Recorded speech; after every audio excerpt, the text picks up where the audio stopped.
매일 성경 큐티 힌트 2025년 7월 24일 요한계시록 16장 1절에서 11절까지 말씀. 또 내가 들으니 성전에서 큰 음성이 나서 일곱 천사에게 말하되 너희는 가서 하나님의 진노의 일곱 대접을 땅에 쏟으라 하더라. 첫째 천사가 가서 그 대접을 땅에 쏟음에 짐승의 표를 받은 사람들과 그 우상에게 경배하는 자들에게 악하고 독한 종기가 나더라. 둘째 천사가 그 대접을 바다에 쏟음에 바다가 곧 죽은 자의 피같이 되니 바다 가운데 모든 생물이 죽더라. 셋째 천사가 그 대접을 강과 물 근원에 쏟음에 피가 되더라. 내가 들으니 물을 차지한 천사가 이르되 전에도 계셨고 지금도 계신 거룩하신 이여 이렇게 심판하시니 의로우시도다. 그들이 성도들과 선지자들의 피를 흘렸으므로 그들에게 피를 마시게 하신 것이 합당하니이다 하더라. 또 내가 들으니 제단이 말하기를 그러하다. 주 하나님 곧 전능하신 이시여 심판하시는 것이 참되시고 의로우시도다 하더라. 넷째 천사가 그 대접을 해에 쏟음에 해가 권세를 받아 불로 사람들을 태우니 사람들이 크게 태움에 태워진지라. 이 재앙들을 행하는 권세를 가지신 하나님의 이름을 비방하며 또 회개하지 아니하고 주께 영광을 돌리지 아니하더라. 또 다섯째 천사가 그 대접을 짐승의 왕좌에 쏟으니 그 나라가 곧 어두워지며 사람들이 아파서 자기 혀를 깨물고 아픈 것과 종기로 말미암아 하늘의 하나님을 비방하고 그들의 행위를 회개하지 아니하더라. 아멘.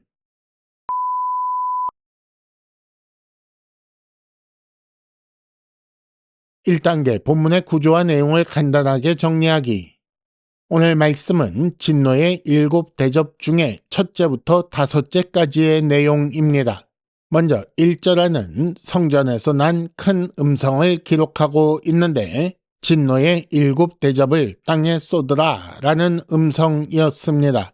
다음으로 2절부터 4절까지는 첫째 천사부터 셋째 천사까지 천사가 대접을 쏟았을 때 일어난 일들입니다. 이어서 5절에서 7절까지 요한이 들은 말이 기록되어 있는데 이것은 물을 차지한 천사의 말과 제단의 말이라고 했습니다. 다음으로 8절과 9절에는 넷째 천사가 대접을 쏟고 사람들이 회개하지 않았다라는 말씀이 나오고 마지막 10절과 11절에는 다섯째 천사가 대접을 쏟았지만 사람들이 회개하지 않았다라는 말씀이 나옵니다. 1절에 나오는 성전에서 나는 큰 음성은 하나님의 음성입니다. 이는 이사야 66장 6절에 같은 표현이 있기 때문에 그것을 인용한 것으로 볼 수 있습니다. 첫째부터 넷째까지의 대접은 땅, 바다, 강과 물, 그리고 해에 쏟아집니다. 이렇게 재앙이 임하는 대상이 나팔 심판과 비슷하지요. 하지만 첫째 대접은 사람에게 종기가 나게 하고 넷째 대접은 해의 그 열기로 불로 사람을 태우는 모습이 나옵니다. 그리고 종기, 바다 생물의 죽음, 물이 피가 되는 재앙 이런 것들은 출애굽 때의 재앙과 유사합니다. 이런 내용들을 살펴보면 심판의 양상이 변화했다는 것을 알 수 있습니다.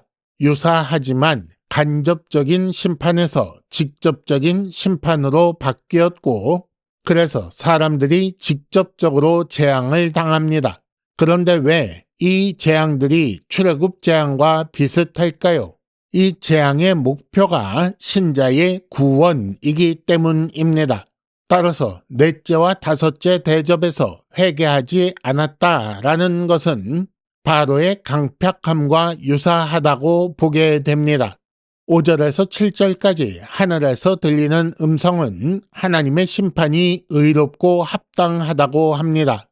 여기서 하나님은 전에도 계셨고 지금도 계신 분입니다. 장차 오실 분이라는 내용이 빠졌지요. 이는 이 재앙이 마지막 재앙이며 하나님의 진노가 이것으로 마치기 때문입니다. 2단계 본문의 핵심 메시지 읽어내기. 하나님의 명령으로 마지막 재앙은 시작되고 애굽에서 이스라엘을 구원할 때처럼 성도를 구원하는 사역은 절정으로 가고 있습니다. 악하고 독한 종기는 짐승의 표를 받은 사람들에게 나고 경제라는 것으로 성도를 위협한 세상은 그 경제의 근원이 파괴되어 경제가 붕괴합니다. 또 강과 물 근원을 피가 되게 한 것은 그들이 피를 마시게 하기 위한 것이라고 하지요. 심지어 다섯째 대접은 짐승의 왕좌에 쏟아져 그 나라가 곧 어두워진다고 했습니다. 이스라엘을 구원하시기 위해 애굽에 행하신 10가지 재앙과 참 많이 닮아있지 않습니까? 이런 재앙에 대한 하늘의 평가는 무엇일까요? 간단히 말하자면 거룩하신 하나님께서 의롭게 행하셨다라는 것이 됩니다. 물을 차지한 천사, 즉 셋째 천사는 이렇게 심판하시니 의로우시도다 라고 말합니다. 그리고 그 이유에 대해 눈에는 눈, 이에는 이라고 하셨던 것처럼 피에는 피라고 해서 그들이 성도의 피를 흘렸으니 그들이 피를 마시게 하는 것이 옳다라고 말하는 거지요. 이에 대해 화답하는 소리가 또 있습니다. 전능하신 하나님의 심판은 참되시고 의로우시다라는 화답이었지요. 이 말들을 종합하면 이렇게 옳게 하실 수 있는 분은 하나님밖에 없다라는 내용이 됩니다. 하지만 이런 재앙에도 불구하고 사람들은 회개하지 않습니다. 오히려 하나님을 비방하는데 마치 출애굽 때 바로처럼 마음이 강팍한 거지요. 짐승과 그 우상에게 경배한 자들은 하나님께 경배하지 않습니다.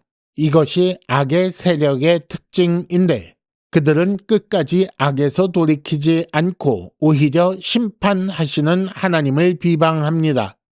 3단계 본문의 핵심 메시지를 현재로 연결시키기. 하나님 아닌 것에 의지하면 그것을 파괴하십니다.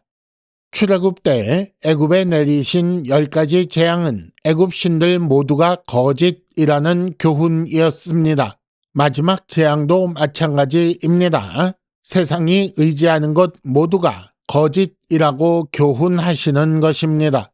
예를 들어 바다는 무역과 이를 통한 부의 축적을 위한 무대였고 그래서 베니게 사람들 페니키안들은 이 바다 무역에 절대 의지했었지만 그 바다에 대한 재앙은 그들이 추구하는 경제에 대한 심판을 보여주는 것입니다.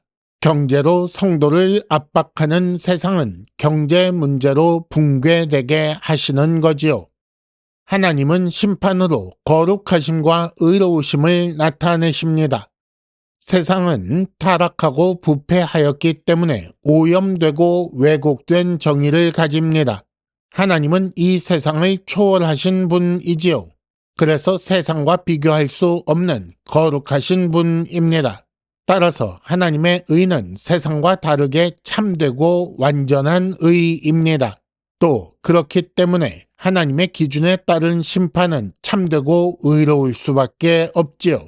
세상이 아무리 숨기고 감추고 왜곡하며 악과 죄를 덮을지라도 하나님의 심판은 정확히 악과 죄를 벌하셔서 성도를 위로하실 것입니다. 큐티 힌트, 죄에서 돌이키지 않는 완고함은 악인의 특징입니다. 혹시 나에게 이런 완고한 모습은 없는지 잘 살펴보셔야 할 것입니다. 이상으로 2025년 7월 24일 매일 성경 큐티 힌트를 마칩니다. 여러분 큐티를 통해 은혜 많이 받으시기를 바랍니다.